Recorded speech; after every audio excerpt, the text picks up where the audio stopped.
Well, I was sitting in the office today going, it is time to get an update on James Frey, former South Georgia Tech head women's basketball coach and AD, and now the associate head coach at New Mexico State University.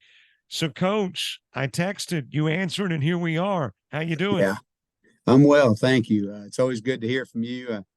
Have been watching broadcasts already and keeping up with everybody, and watch a ton of junior college games, obviously. So it's always good when I can tune in and hear Robert Williams. And I got my $15 subscription in and paid, and I'm ready to watch a bunch of games. Well, man, we appreciate that. But okay, now tell us, you moved from the humid part of the deep south to a very arid New Mexico. So before we get into athletics, what about the geographical change? How is it?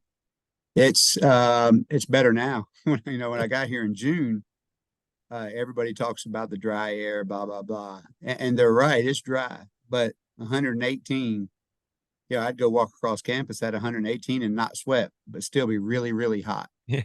And I used to tell people, I tell the people back here, in Georgia, back home, I'd get out of my truck in the parking lot of the hangar, and before I got upstairs, I'd be sweating, because it's 98 and humidity is 70%. So it is different. The altitude out here was one of the biggest things I had to get used to. Being, we're right at 3,500, 4,000 feet above sea level. So the altitude was definitely different. You go for a mile walk here, it's different than a mile walk back home. I've gotten accustomed to it now and used to the way your breathing is with it, but it's different. But it's a beautiful place, mountain ranges, and it's a lot of desert, but it's also a lot of pecans. Pecan orchards are huge here. It's one of our biggest industries out here. I had no idea before I got here, because it is so desertous, but it is beautiful. The mountains are beautiful, and it's just a different kind of terrain. That's all. All right, let's talk about athletics. The differences, junior college versus Division One basketball. What's been the biggest, and I almost hesitate to say adjustment, but what has been the biggest change for you? I think there's several things. For me personally, just the change of not having to. Yeah, I say don't worry about the whole program. Obviously, I still do worry about all the young ladies, but now I got to morph back to my coastal Georgia days where I was an assistant for 22 years. So I completely get being an assistant. That's not uncommon to me. But for 11 years, I called timeouts, call plays, all that stuff. So it's a bit of adjustment here, but it's been pretty seamless. Coach Jody Adams, my head coach, gives me a lot of responsibility, includes me on pretty much all decisions, which is really neat. She allows me to call our side out of bounds and out of bounds plays and things like that. So I'm obviously engaged still. She asked me in game to watch big picture, to watch the whole game in its totality instead of certain little things, and then she gets my opinion on things because that's something she was looking for, someone who had been a head coach who had to see the big picture, call timeouts, and all that stuff. And so she does include my opinion on a lot of things. And I told her, I said, Coach, if you don't see what I see, you don't hurt my feelings. Just keep it moving. She's been extremely successful as a coach, and so that's been an adjustment for me somewhat, but not totally. They treat me really well on campus. Our administration treats me really well. Um, it's just been different. I guess probably the biggest technical difference is all the red tape stuff you have to do with the NCAA. Like, you got to document friggin' everything you do, period. And so, um, I got 5 apps on my phones for different things that we document everything, phone calls to text to whatever goes on with recruits and things like that. And so paperwork when you take visits, because you're only allowed to be out on the road so many days. And, all those things are very different from me. Thankfully, we've got a great recruiting coordinator here, Raven Wright, who keeps up with all that good stuff. And our compliance department does a great job of communicating with us. So, yeah, that has made the difference a little easier. Travel's different. If we go to a road game, we're getting on a plane, and so, I haven't had to drive a bus once. since I've been here. And I drove a bus to every game for 11 years. So, just those type things, a charter bus picks us up at the arena, takes us to the airport. One meets us at the other airport and takes us where we want to go. And that stuff's pretty cool. I'm racking up some frequent flyer miles and Marriott rewards points and all those good things. But, I guess the travel, the recruiting, how vast it is, how you got to recruit 2 or 3 years in advance sometimes. It's just different. That's the biggest difference from junior college. From an adjustment perspective, I mean, the only thing I guess that I've got to relate that to is me working basically for myself. I would find it very difficult after all these years of working for myself to work for somebody else. Has that been an adjustment? Um, uh, you know, uh, in some situations, maybe it would have been, but with Coach Adams, she really does read me in on everything, and she includes me in our discussions with administration.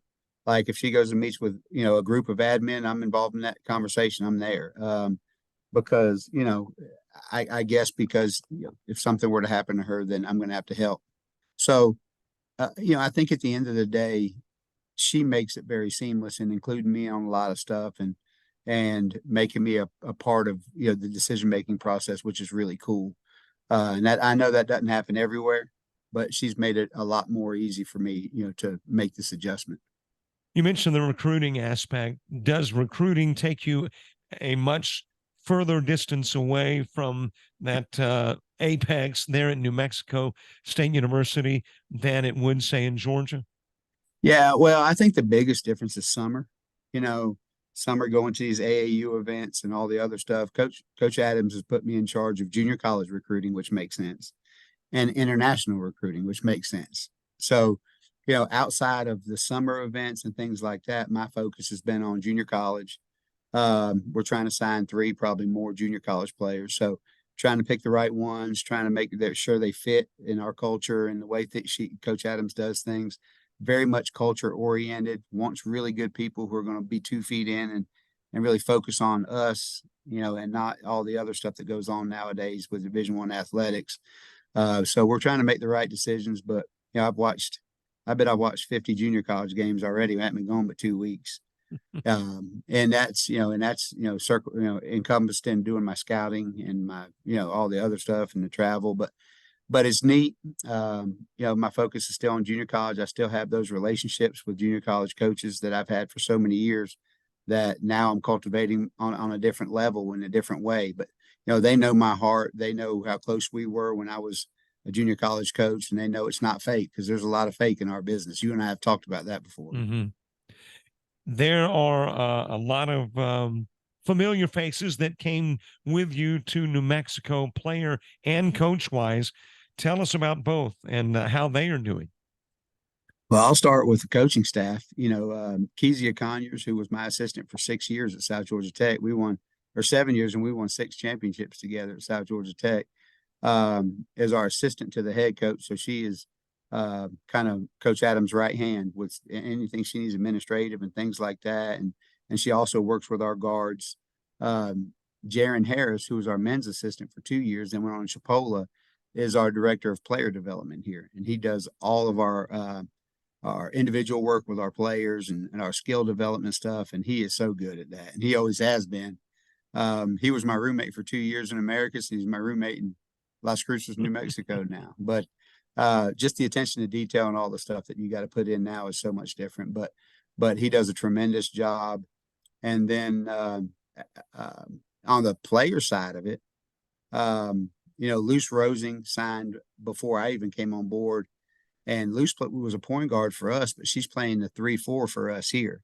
She's so physical, and Luce is probably averaging 22, 23, 24 minutes a game the first 3 games. So she's doing good things. She's playing fast and athletic and really strong and doing the things we need her to do to be successful. And then on the flip side, Fanta Gasama went to Arizona, but after summer transferred over here. And so we're waiting for a waiver, one way or another, an answer to see if she'll be eligible to play for us this year or have to sit this year. That's probably 50-50, who knows? But she's here. She is working hard. she's transformed her body, and her athleticism is so much better. If we went back and played at South Georgia Tech right now, they wouldn't recognize her. Mm. So she's doing really well. We're waiting for her waiver. And then Fem Sikuzani, who played 2 years for us and was 2 years at Texas and came over here, as she would say, Papa, for her last year, her grad year. We had to get a waiver for Fem as well. And we just found out Friday that she's been cleared, and she's got to sit the first 7 games. But when she finishes those 7 games and we're 3 in, she'll be rip roaring and ready to go. And she is a tremendous player. She'll be a huge asset to us. What is where you are concerned, and for the lack of a better word, the end game? When you go to New Mexico State, was it to gain experience? Was it to eventually become a Division I head coach? Or was it to basically kind of seize the moment? Well, again, you and I have talked about this for years. I've had these opportunities for 5 or 6 years now, and I always turned them down. I had some personal stuff that, going on with family, that I probably needed to make a move at that point in time. Had nothing to do with South Georgia Tech. 11 of the best years of my life. And Dr. Watford and I text all the time, the president there. I still talk to players from there. I talk to the coaches. That place will always be part of me. And one day, heck, I told Dr. Watford, don't rule me out. If you ever have an opening to do something, I might want to come back to the country. But no, this was a great opportunity working for someone that I trusted. And you and I have talked about, you can't trust everybody in this business. Someone I really trusted and I knew wouldn't walk me out on a limb and saw that limb off. I felt like at 53 years old, if I was going to do it, I needed to do it. Are my aspirations to be a Division I head coach? I don't know. A couple of years in, see what opportunities present themselves, if any. Would I like to be a head coach again one day? Probably. And level is really not that important to me. If I had a great junior college program that wanted me as their head coach, I'd be honored to be their head coach one day. I'm not saying now, one day, because I will tell you this: I have learned more in 6 months, 7 months now, maybe 8 months here, than I ever imagined I would learn. Just from day-to-day operations, just from the basketball side. Coach Adams is extremely detailed. Ball placement, feet placement, all the little things. I am 100% certain that I am going to be significantly better as a head coach because of my time here. And so, that excites me a little bit, to see if I'm able to take the things that I'm learning under Coach Adams and put them into action one day. I don't know. Who knows what the cards hold? If you would have asked me this time last year if I was going to be in Las Cruces, New Mexico right now, or in Americus, Georgia, I'd have said, no way, I'll be in Americus. I know where I'll be. And then here we are. God had his own plan, and I'm just going to trust him moving forward with whatever opportunities present themselves, if any. I'm very happy here. These people treat me fantastic, and it's a great opportunity. One last question, and that's got to do with your basketball buddy, because things certainly have changed. Typically, those postseason championship games, it's been Georgia Highlands and South Georgia Tech on the ladies' side, and could be again this year, but it won't have James Frey and Brandon Harrell there. I was surprised to know that Brandon now is exclusively handling AD duties there. Yeah, well, Brandon is, he's got a big family. He's got, young kids, older kids. I think it just got to the point with coach that he just said, hey, you know what? I can just be the AD. I can focus on family. I can just try to build this program as a whole, and give it all my time, and then, just live a good life and not have to worry about going and hunting players and, travel and all that other mess. And he was probably just looking at quality of life. He and I had a lot of talks about this and about that before they happened. And he encouraged me to do this. He said, man, it's one of those things that if you say no and you stay, you'll never know. And so, he's my best friend in basketball. I mean, he is someone that I would count on, and he'd count on me. And we were our biggest rivals, but if somebody was messing with that guy, I'd fight you for him. And so, he's one of my best friends in the game and in life. And I'm happy for him. And you're right. GCAA basketball is different now. I've watched most all the teams play, and I don't know I don't know what's going on with who's going to win that thing. And I just pray that they're competitive, and whoever gets to the national tournament represents them well. Okay, Coach, in your answer, you mentioned two words, going and hunting. So before I go, I've got to ask, I mean, you're always going hunting.